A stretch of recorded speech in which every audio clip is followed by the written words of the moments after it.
Tikə-tikə. Rubrikanı Qartal Tikinti firması təqdim edir. Salam, efirdə Tikə-tikə rubrikasıdır. Studiyada mən DJ Surxay. Üzümüzə gələn bir neçə dəqiqə ərzində sizi kiçik bir radio səyahətə dəvət edirəm. Bu voyajda siz dünya memarlıq nümunələri ilə tanış olub, onların haqqında heç yerdə eşitmədiyiniz ən maraqlı faktlarla tanış olacaqsınız. Rubrikanın sponsoru Qartal Tikinti firmasıdır. Hündürlükdə işlər, telekommunikasiya obyektlərinin tikintisi və xüsusi təyinatlı obyektlərin tikintisi üzrə Qartal Tikinti firması Azərbaycan inşaat bazarında lider firmadır. Firmanın əsas məqsədi tikdiyi obyektləri müasir beynəlxalq və yerli standartlara uyğun keyfiyyətlə tikmək, tikdiyi obyektlərin memarlıq həllində əsas stil tikilən obyektlərdə çalışanlar üçün işgüzar atmosfer yaratmaq, gələnlərə xoş əhval-ruhiyyə aşılamaq, komfort və rahatlığı təmin etməkdir. Qartal Tikinti firmasının ünvanı Sumqayıt şəhəri, Koroğlu prospekti 48-ci məhəllə, websayt www.qartal.az, telefon 012 447 93 87 018 648 20 54 018 648 20 55.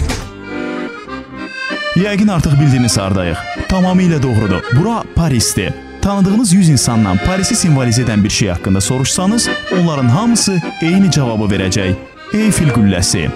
Eyfel qülləsi 1889-cu ildə Fransa inqilabının 100 illik yubileyi münasibəti ilə inşa edildi.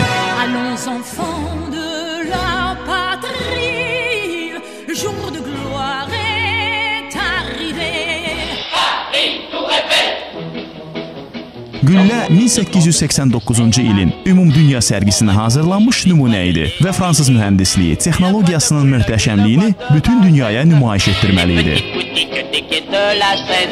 Güllənin 20 ildən sonra yox edilməsi planlaşdırılmışdı. Lakin Eyfel qülləsinə olan böyük maraq, üstəgəl radio və teleqraf antenlərinin onun üzərində yerləşdirilməsi abidəni bizim günlərə qədər qoruyub saxlaya bildi. Güllənin tikintisi 2 il, 5 ay və 5 gün ərzində davam edib. 300 fəhlə 18.038 metal detalların yığılması üçün 2,5 milyon ədəd pərçimətdən istifadə edərək rekord müddətdə bu abidəni inşa etdilər. İkinci Dünya müharibəsi zamanı 1940-cı ildə Hitler Parisə daxil olmamışdan əvvəl fransızlar qüllənin liftini sıradan çıxarırlar ki, düşmənlər şəhərin gözəl mənzərəsinə tamaşa edə bilməsinlər. Amma buna baxmayaraq Adolf Hitler heç də tənbəl olmur və qüllənin zirvəsinə piyada qalxır. Yalnız 44-cü ildə Fransa okupasiyadan azad edildikdən sonra lift bərpa olunur və müttəfiq orduların əskərləri Eyfel qülləsinə qalxaraq Parisin ecazkar mənzərəsini seyr edə bilirlər. Bugünlük bu qədər. Tikə-tikə rubrikasını Qartal Tikinti firmasının sponsorluğu ilə dinlədiniz. Məğrurluq və ucalıq rəmzini daşıyan Qartal Tikinti firması yüksək yer tutmaq üçün yaradıcılıq əzmi ilə çalışır. Bu əzmkarlıq məntiqi təsdiqini firmanın fəaliyyətində tapıb. Firma işçilərinin gərgin əməyi nəticəsində Azərbaycanda və Respublikadan kənarda tikdiyi modern obyektlərin və müasir texnoloji qurğuların sayı ildən ilə artır. Firmanın əsas iş stili daim yeniliklər axtarmaq, verilən sözə, kontraktın şərtlərinə yaradıcılıqla əməl etməkdir. Düzgünlük, təmizlik və işgüzarlıq firmanın hər bir işçisinin amalıdır. Bu strategiya Qartal Tikinti firmasının müvəffəqiyyətini təmin edir. Firma daim irəliyə doğru gedir.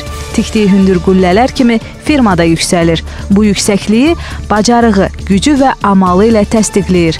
Qartal Tikinti firması ilə iş qursanız, etibarlı tərəfdaş taparaq, bacarıqlı və işgüzar kollektivin xidmətindən istifadə etmiş olarsınız. Qartal Tikinti firmasının ünvanı Sumqayıt şəhəri, Koroğlu prospekti 48-ci məhəllə, websayt www.qartal.az, telefon 012 447 93 87 018 648 20 54 018 648 20 55. Rubrikanı Qartal Tikinti firması təqdim etdi.